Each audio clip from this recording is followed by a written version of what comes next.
आमच्या उल्हास माझा न्यूज चॅनलला सबस्क्राईब करा, बेल आयकॉन दाबा आणि पहा उल्हास माझाच्या बातम्या सर्वात आधी आपल्या मोबाईल स्क्रीनवर। डोंबिवली पश्चिमेत जाधववाडीचा महाराजा म्हणून प्रसिद्ध असलेल्या श्री साईनाथ मित्र मंडळातर्फे लाडक्या बाप्पाचं आगमन मोठ्या जल्लोषात आणि ढोल ताशाच्या गजरात करण्यात आलं।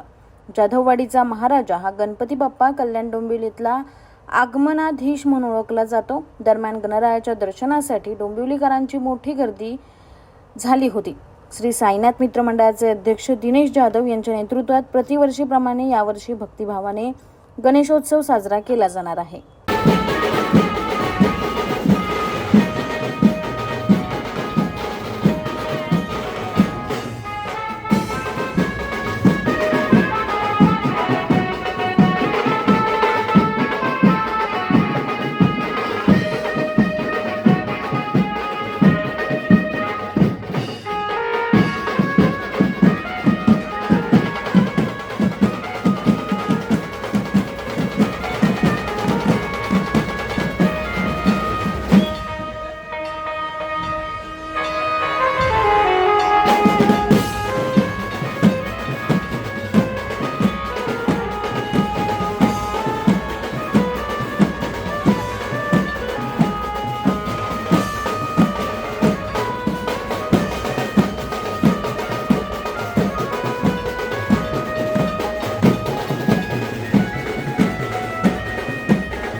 या वर्षीचा जाधववाडीच्या महाराजाचा श्री साईनाथ मित्र मंडळातर्फे जो गणेशोत्सव साजरा केला जातो त्याचं यावर्षीचं 34वं वर्ष आहे। दरवर्षी आपल्या बाप्पाची खासियत आहे, आपला बाप्पा हा कल्याण डोंबिवलीमधला आगमनाधीश म्हणून ओळखला जातो। म्हणजे दरवर्षी आपण येणाऱ्या श्रावणातल्या संकष्टी चतुर्थीच्या दिवशी आपल्या बाप्पाचं आगमन करतो आणि त्याच्यानंतर येणाऱ्या भाद्रपद महिन्यामध्ये त्याची स्थापना करून मनोभावे सगळे मंडळातले कार्यकर्ते सगळे भक्त त्याची पूजा अर्चा वगैरे एकदम अद्वितीय करतात। दुसरं सांगायचं म्हणजे श्री साईनाथ मित्र मंडळ हे लोकमान्य टिळकांना अभिप्रेत असलेलं असं हे मंडळ आहे, ज्यांनी बरेचसे असे दर 10 दिवसामध्ये वेगवेगळे उपक्रम समाजकल्याण उपक्रम राबवत असतो आणि यावर्षीचं हे 34वं वर्ष आहे। तुम्ही सगळे बघतच असाल की किती जल्लोषामध्ये आपल्या कल्याण डोंबिवलीमधल्या आगमनाधीशाचे स्वागत करायला पूर्ण कल्याण डोंबिवलीमधली पब्लिक जमलेली आहे आणि दरवर्षी ही पब्लिक अशीच जमत असते,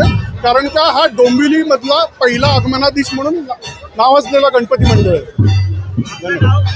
माझं नाव सचिन सुनील चित्रे, मंडळाचे अध्यक्ष श्री दिनेश रमेश जाधव, मंडळाचे उपाध्यक्ष गणेश रमेश जाधव हे या पूर्ण उत्साहाची धुरा आपल्या खांद्यावरती सांभाळतात। नमस्कार, मी दिनेश रमेश जाधव, भारतीय जनता पार्टी उपाध्यक्ष आणि मंडळाचा अध्यक्ष। या नात्याने आम्ही यावर्षी गणपती बाप्पा फुल जल्लोषात केला आहे आणि यावेळी आम्ही म्हणजे लहान मुलांना दत्तक घेऊन त्यांचे आपलं याचं शाळेचा खर्च 4 मुलांचा आम्ही उचललेला आहे। आम्ही दरवर्षी 4 मुलांचा शिक्षणाचा खर्च उचलतो। आमच्या उल्हास माझा न्यूज चॅनलला सबस्क्राईब करा, बेल आयकॉन दाबा आणि पहा उल्हास माझाच्या बातम्या सर्वात आधी आपल्या मोबाईल स्क्रीनवर।